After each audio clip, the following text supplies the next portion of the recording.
សួស្តីប្រិយមិត្តអ្នកស្វាគមន៍មកកាន់សមាជិកថ្មីគឺ Tesla Model Y Codename Juniper Model ឆ្នាំ2026 Yes វាគឺជា Model ឆ្នាំ2026សម្រាប់ Codename Juniper នេះបើសិនតាមខ្ញុំដឹងពាក់ព័ន្ធជាមួយទីផ្សារសហរដ្ឋអាមេរិកដោយសារតែយើងអាចសង្កល់វាបានគឺពាក់ព័ន្ធជាមួយនឹងលេខ VIN របស់រថយន្តគឺនៅខ្ទង់ទី10គឺនឹងមានកូដអក្សរ T ចឹងអក្សរ T គឺតំណាងឲ្យ Model ឆ្នាំ2026ចឹងតាំងការចោះបញ្ជីយានយន្តនៅអាមេរិកគឺគេបញ្ជាក់តាក់ទងជាមួយនឹង model រថយន្តគឺ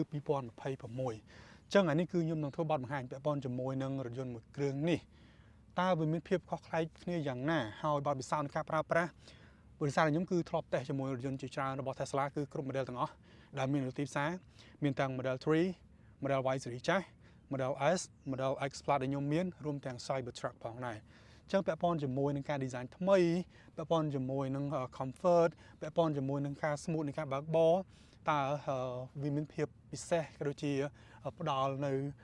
ផាសុកភាពខ្ពស់ប៉ុណ្ណាជាមួយនឹងការ upgrade ថ្មីរបស់ Tesla Model Y Codename Juniper 2026មួយគ្រឿងនេះអញ្ចឹងយើងនឹងចាប់ផ្ដើមពីការ design ទៅមុនហើយយើងចាប់ផ្ដើមពីផ្ទៃខាងមុខរបស់រថយន្តបើសិននិយាយពីទំហំអីគឺវាស្តៀងគ្នារូបរាងគឺមិនខុសគ្នាប្រមាណនោះទេតែជាមួយការ design ថ្មីគឺពាក់ព័ន្ធជាមួយផ្ទៃខាងមុខផ្នែកខាងក្រោយជាមួយនឹងការ upgrade កង់ថ្មីដែលយើងគឺមើលគឺចាប់អារម្មណ៍មុនគេពាក់ព័ន្ធជាមួយនឹងរថយន្ត Tesla Model Y 2026មួយគ្រឿងនេះអញ្ចឹងជាមួយនឹងការ design ផ្ទៃខាងមុខគឺវាពាក់ព័ន្ធជាមួយនឹង DNA របស់ Tesla Cybertruck ដែល unveil មកតាំងពី2019មកអញ្ចឹងគឺបារខាងមុខគឺជាអំពូលបារដែលវែងអញ្ចឹងមាន3កង់អញ្ចឹងកដាលហើយចំហៀង2អញ្ចឹងគឺ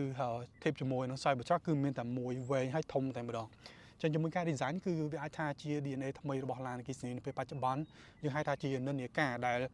ពីច្រើនគឺមានការចាប់អារម្មណ៍ខ្លាំងជាមួយការ design បែបហ្នឹងហើយសម្បូរគេបំផុតគឺជាមួយនឹងរថយន្តរបស់ចិនអញ្ចឹងគឺសម្បូរខ្លាំងមែនទែនជាមួយការ design ឡាយបាគឺវែងបែបហ្នឹងតែពេលខ្លះគឺគេលើកឡើងថា Tesla គឺ copy ពីឡានចិនមក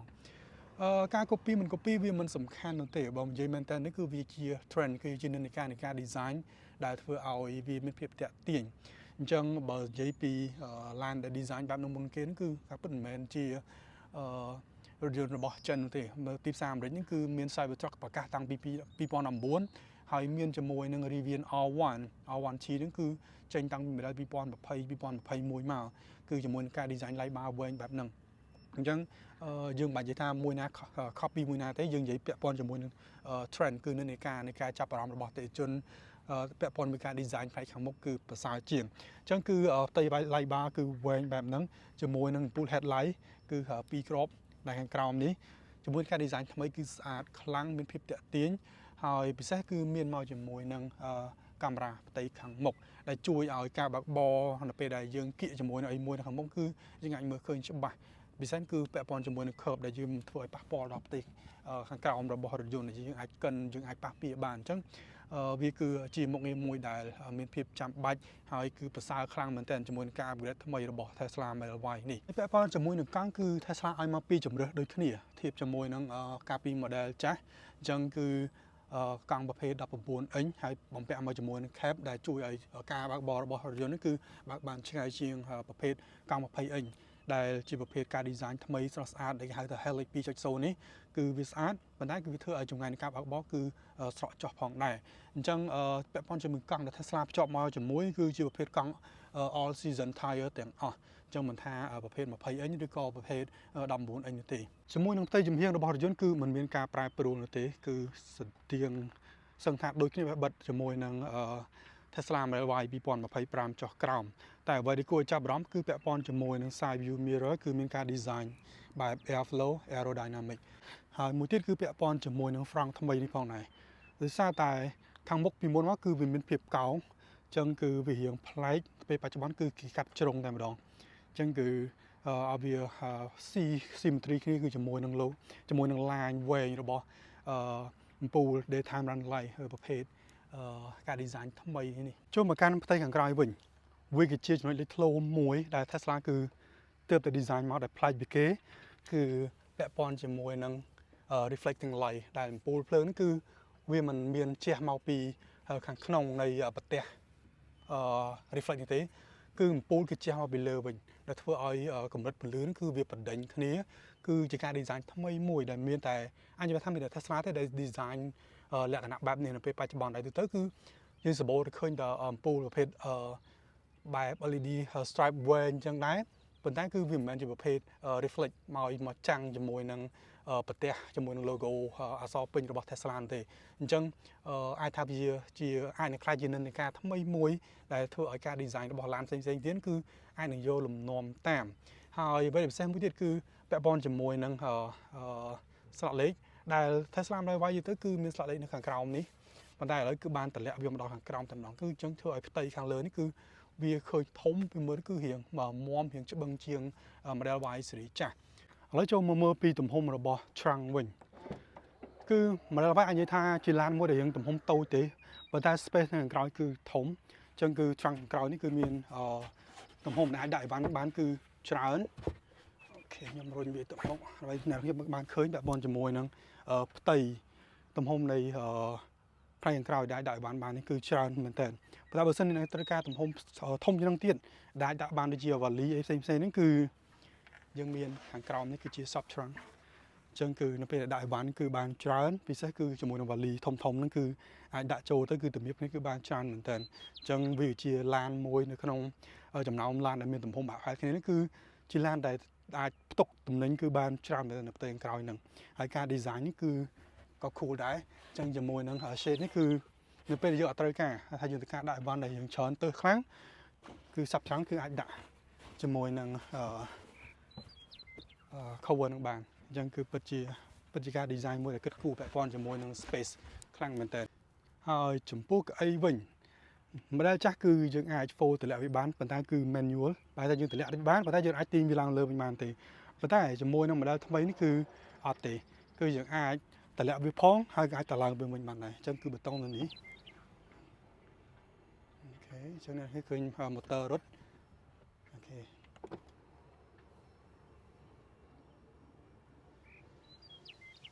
cool អញ្ចឹងបើសិនជាត្រូវការ space ធំជាងនឹងទៀតគឺនេះឯងយើងអាច flat ជាមួយនឹងកៅអីជួរទី2បានគឺទំហំនៃការផ្ទុកអីវ៉ាន់គឺកាន់តែធំហើយបើចង់លើកវាឡើងមកវិញគឺយើងអាចលើកវាឡើងវិញបានតាមរយៈ motor គឺ control តម្លៃនឹងដូចគ្នាអញ្ចឹងនេះគឺជាការ design ថ្មីដែលធ្វើឲ្យវាមានភាពងាយស្រួលក្នុងការបញ្ជាអញ្ចឹងពាក់ព័ន្ធជាមួយនឹងខាងក្រៅគឺប៉ុណ្ណឹងឥឡូវយើងចូលទៅមើលខាងក្នុងវិញម្ដងថាមានអ្វីប្លែកមានអ្វីពិសេសពាក់ព័ន្ធជាមួយនឹងការ design ថ្មីរបស់ Model Y 2026ហ្នឹងដោយសារតែមួយនេះគឺជាជម្រើសកៅអីពណ៌ខ្មៅ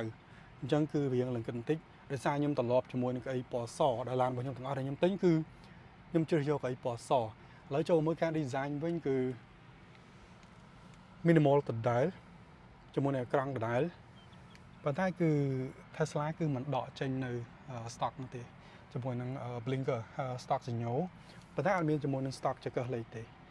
អញ្ចឹងគឺចង្កឹះលេខគឺនៅលើអេក្រង់ដូចទៅនឹង model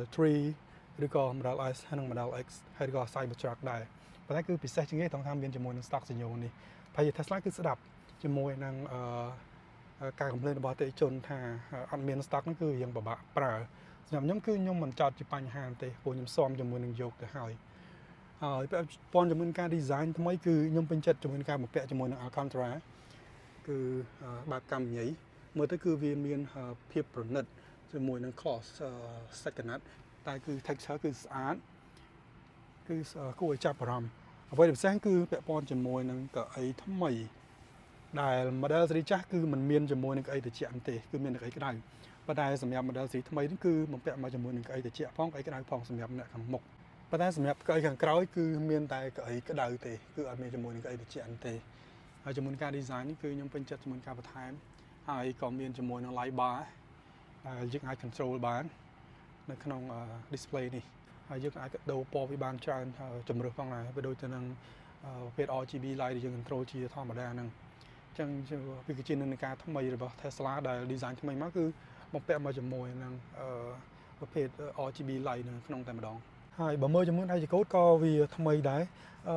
ស្បែកគឺនៅតែមិនជាស្បែកដែលទន់ដែលមើលទៅប្រណិតមិន premium ដូចទៅនឹងឡានមួយចំនួនទេ ខ្ញុំគិតថា Tesla គួរតែបដូរជាមួយនឹងស្បែកដែលប្រើជាមួយដៃចកោតចេញជាមួយរថយន្តរបស់ខ្លួនគ្រប់ model ទាំងអស់ដោយសារតែឡានតម្លៃជំវិញ 40000 ជាង 50000 ជាងគឺភាគច្រើនគេប្រើដៃចកោតដែលវាទន់ដែលវាស្បែកដែលវាមានផលិតភាពខ្ពស់ដោយសារតែវាជាកន្លែងដែលយើងចាប់កាន់ច្រើនជាងគេអញ្ចឹងនេះគឺជាអ្វីដែល Tesla គឺគួរតែពិចារណាធ្វើយ៉ាងណាឲ្យដៃចកោតរបស់ឡានខ្លួនគឺកាន់តែប្រណិតជាងមុនមួយវិញទៀតគឺពាក់ព័ន្ធជាមួយនឹងអត់មានជាមួយនឹងអេក្រង់ digital cluster នៅខាងមុខ Tesla គឺពិតជាមិនចង់ដាក់មែនទែនជាមួយនឹងអេក្រង់តូចមួយហ្នឹងហើយអត់ក៏អត់ទៅប៉ុន្តែសម័យនេះគួរតែជាមួយនឹង head up display តែ Tesla ក៏មិនដាក់ជាមួយនឹង head up display ឲ្យយើងដែរគឺ annoy ខ្លាំងមែនទែនខ្ញុំគិតថាឡានតម្លៃប៉ុណ្ណឹងគឺបើថាគ្រាន់តែថែមនឹងតម្លៃជំវិញ $1000 $2000 ក៏អតិថិជននៅតែចង់បានដែរជាមួយនឹងការបន្ថែមតាមតម្លៃប៉ុណ្ណឹងជាមួយនឹងមុខងារដែលយើងគិតថាវាធ្វើឲ្យឡាននេះគឺស្អាតមើលគឺវាពេញភ្នែកសម្រាប់ខ្ញុំគឺ model Y គឺស្ទើរខ្លាំងមែនទែនជាមួយនឹងកន្លែងហ្នឹងអូខេឥឡូវបន្ទាប់ពីមើលផ្នែកខាងមុខហើយយើងមកខាងក្រោយវិញតើកៅអីខាងក្រោយគឺវាមានភាព comfort ប៉ុណ្ណាអូខេអញ្ចឹងនេះគឺជា position ខ្ញុំអង្គុយនៅខាងមុខហ្នឹងអញ្ចឹងគឺខ្ញុំនៅសក់knee room leg room គឺច្រើនមែនតើជាទៅគឺអាស៊ីយើងគឺមិនសូវជាខ្ពស់ទេខ្ញុំត្រឹមតែ1.7 ម៉ែត្រជាងនោះទេអញ្ចឹងស្តង់ដាររបស់យើងគឺមិនចោតជាបញ្ហាទេការ design ឡានរបស់ Tesla ឬក៏របស់ក្រុមផ្សេងទៀតដូចថាពួកគេគឺជាប្រភេទប្រជាជនអឺរ៉ុបតែម្ដងដែលកម្ពស់ខ្ពស់ជាមួយ1.8 ម៉ែត្រជាង1.9 ម៉ែត្រគឺពិបាកហើយបើសិនអង្គុយខាងមុខអ្នកខាងមុខខ្ពស់ហើយអ្នកខាងក្រោយខ្ពស់ទៀតគឺពាក្យច្រើនគឺគៀកខ្លាំងមែនទែនជាមួយនឹងនេះរូបគឺយើងពិបាកតែជាមួយនឹងប្រជាជនអាស៊ីគឺមិនចោតជាបញ្ហានោះទេហើយជាមួយនឹង Tesla ស៊េរីថ្មីនេះគឺអ្វីដែលខ្ញុំពេញចិត្តជាងគេជាមួយនឹងកៅអីខាងក្រោយគឺយើងអាចផ្ទេរបានយើងអាចផ្អែកបានទៅក្រោយថែមទៀតផងឬខ្លាញ់បានគឺនៅពេលយើងអង្គុយធ្វើដំណើរផ្លូវឆ្ងាយខាងក្រោយគឺមានផាសុកភាពគឺយើង relax គឺប្រសើរខ្លាំងមែនទែនហើយជាមួយកញ្ចក់ថ្មី Tesla គឺបដូរហើយជាមួយនឹងកញ្ចក់ផ្នែកខាងលើនេះដោយកញ្ចក់ស៊េរីចាស់គឺវាជះកម្ដៅចូលខ្លាំងមែនទែន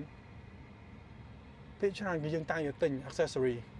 យកមកប្រើដើម្បី cover ទៅលើកញ្ចក់ហ្នឹងកាត់បន្ថយកម្ដៅឬពេលខ្លះគឺការទិញដើម្បីកាត់បន្ថយកម្ដៅចូលក្នុងឡានប៉ុន្តែជាមួយនឹងកញ្ចក់ថ្មីនេះគឺ Tesla ប្រើប្រាស់ code ប្រភេទថ្នាំកូដមកជាមួយនឹងកញ្ចក់តែម្ដងបើថាវាកាត់បន្ថយកម្ដៅដែលជះចូលក្នុងឡានគឺបានច្រើនអញ្ចឹងនៅពេលដែលក្ដៅខ្លាំងក៏យើងអត់មានអារម្មណ៍ថាក្បាលរបស់យើងនឹងគឺវាក្ដៅខ្លាំងឬក៏ក្នុងឡានគឺធ្វើឲ្យកម្រិតនៃកម្ដៅគឺកើនឡើងខ្លាំងដូចនឹង model ស៊េរីចាស់ៗហ្នឹងដែរអញ្ចឹងនេះគឺជាអ្វីដែលខ្ញុំ complain ខ្លាំងពាក់ព័ន្ធជាមួយនឹងកញ្ចក់របស់ Tesla Model Y ដែលពេលខ្លះនៅពេលដែលក្ដៅមែនទែននៅអាមេរិកគឺឡើងដល់100ជាងគឺក្ដៅពេលធ្វើដំណើរម្ដងគឺម៉ាស៊ីនជក់រត់ឡើងងាង motor តែម្ដងគឺហើយចំណាយនៃធម្មពលអគ្គិសនីក៏វាកើនខ្លាំងដែរនៅពេលដែលម៉ាស៊ីនជក់រត់ខ្លាំងហើយរត់ជាប់ថេតែម្ដងហើយមួយទៀតអ្វីដែលខ្ញុំអត់ពេញចិត្តគឺពាក់ព័ន្ធជាមួយនឹងការប្រើប្រាស់ headliner នេះគឺពណ៌ប្រផេះខ្ញុំគិតថា headliner នេះគឺគួរតែបដូរមកជា Alcantara គឺបែបកាំញ៉ៃបែបនេះទើបមើលក្នុងឡានគឺឃើញមានភាពប្រណិតដូចទៅនឹង Model S ឬក៏ Model X ឬក៏ Cybertruck ប៉ុន្តែដោយសារតែ Tesla គឺព្យាយាមធ្វើយ៉ាងណាឲ្យតម្លៃនៃការផលិតរថយន្តនេះគឺមានតម្លៃធូរថ្លៃប្រជែងបានទាំងនៅទីផ្សារអាមេរិកហើយនិងទីផ្សារចិនអញ្ចឹងចាំបាច់ត្រូវការកាត់បន្ថយជាមួយនឹងសម្ភារៈមួយចំនួនដែលមានតម្លៃថ្លៃឥឡូវយើងចូលមកការបើកបរវិញម្ដងគឺមែនតើ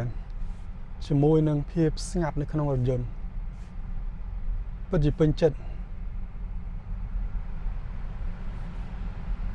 គឺកម្រិតនៃសំឡេងរំខានដែលចូលមកក្នុងរថយន្តគឺតិចខ្លាំងមែនទែនតែខ្ញុំធ្លាប់បើកជាមួយនឹង Tesla Model X ជាមួយនឹង Boom Adaptive Air Suspension គឺពេលខ្លះនៅមានអារម្មណ៍ថាជាមួយនឹងការ refresh ថ្មីជាមួយនឹងការ design ថ្មីរបស់ប្រព័ន្ធ Boom ក៏ដូចជាកម្រិតនៃការទប់សំឡេងចូលមកក្នុងរថយន្តនេះគឺពិតជាប្លែកមែនទែនស្ងាត់ comfort នៅពេលដែលយើងបុកកលុកមុំក៏យើងអត់ទទួលអារម្មណ៍ថាវាបាំខ្លាំងចូលមកក្នុងរថយន្ត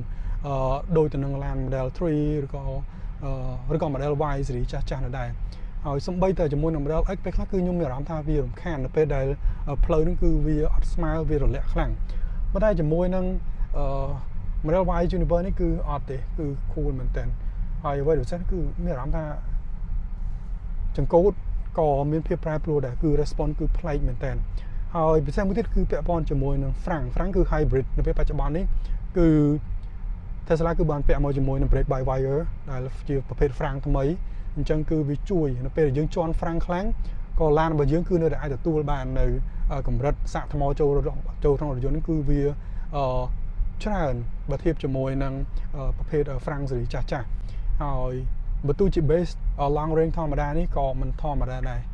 ជាមួយនឹងកម្រិតនៃការស្ទុះពី0ដល់60គឺប្រើពេលតែ4.7.8 នាទីនោះទេអញ្ចឹងគឺវាលឿនខ្លាំងដែលឡានសាំងជាទៅគឺมันងាយយកមកប្រៀបធៀបគ្នាបានជាមួយនឹង Model Y ឬជាឡាន Tesla ជាទូទៅនោះទេហើយបញ្ចូលជាមួយនឹងការធ្វើការងាររបស់ full self driving វិញគឺវាមិនដល់កម្រិតថាយើងអាចសម្រាប់បានគ្រប់ពេលវេលាយកអត់ខ្វល់ពីការបើកបរសោះនោះទេប៉ុន្តែជាមួយនឹងអ្នកបើកបរមុំគឺ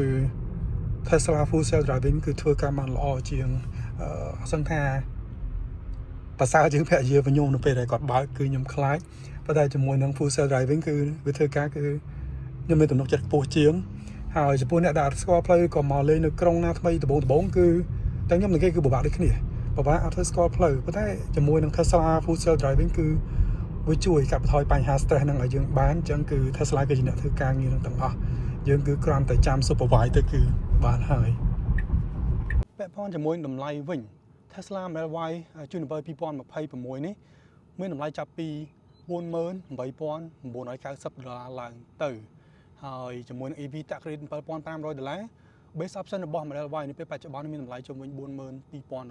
$42,000 តិចតួចជាមួយនឹងជម្រើស6ពណ៌នៅសហរដ្ឋអាមេរិកដែលយើងអាចរើសបានជាមួយនឹង Steel Grey គឺជាពណ៌ដែលមកស្រាប់ជាមួយរថយន្តដែលអ្នកខ្ញុំមិនចាំបាច់ត្រូវថែមនោះទេហើយចំពោះពណ៌ផ្សេងទៀតគឺអ្នកត្រូវថែមលុយដែលចាប់ពី$1,000ឡើងទៅសម្រាប់ពណ៌ខៀវពណ៌សពណ៌ក្រហមគឺ$1,500ហើយនឹងពណ៌ប្រភេទQuick Silver គឺមានតម្លៃដល់ទៅ$2,000សម្រាប់ការបន្ថែមចំពោះកង់គឺមាន2ជម្រើសទី1គឺប្រភេទ Helix 2.0 នេះគឺជាប្រភេទ20 inch ដែលនឹងត្រូវការថែមលុយដល់ទៅ$2,000សម្រាប់ការ upgrade ហើយចំពោះកង់ធម្មតាគឺមានទំហំ19 inch ហើយចំពោះការចម្ងាយនៃការបើកបរជាមួយនឹង Model Y 2026នេះបើកបាន326 mile EPA 326 327 mile ខ្ញុំអត់ច្បាស់ទេតេស្ត EPA សម្រាប់កង់19 inch ហើយចំពោះកង់20 inch គឺបើកបាន303 mile ហើយ standard EPA គឺបើប្រើជាមួយល្បឿនជំវិញ100 km/h គឺយើងអាចបើកបានចម្ងាយប្រហែលប៉ុណ្្នឹងមែនអញ្ចឹង320 ម៉ាល់ប្រហែលជំវិញ520 530 km អញ្ចឹងបើ standard បើកនៅស្រុកខ្មែរគឺយើងអាចបើកបានជំវិញ500 km យ៉ាងងាយស្រួលសម្រាប់ Model Y long range ហើយនៅពេលបច្ចុប្បន្ននៅអាមេរិកគឺមានតែជម្រើសតែមួយនឹងទេគឺ long range ហើយបើការ upgrade កៅអីពីខ្មៅទៅសគឺត្រូវបន្ថែម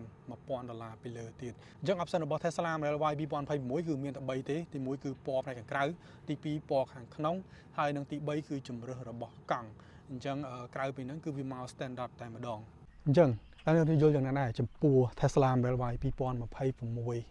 គ្រឿងនេះតើជាជម្រើសល្អសម្រាប់អ្នកនរគ្នាឬក៏វានៅស្ទើរកន្លែងណាទៀតអាចជួយ comment ប្រាប់ខ្ញុំនៅក្រោមវីដេអូនេះបានហើយយើងនឹងជួបគ្នានៅវីដេអូក្រោយទៀតសូមអរគុណ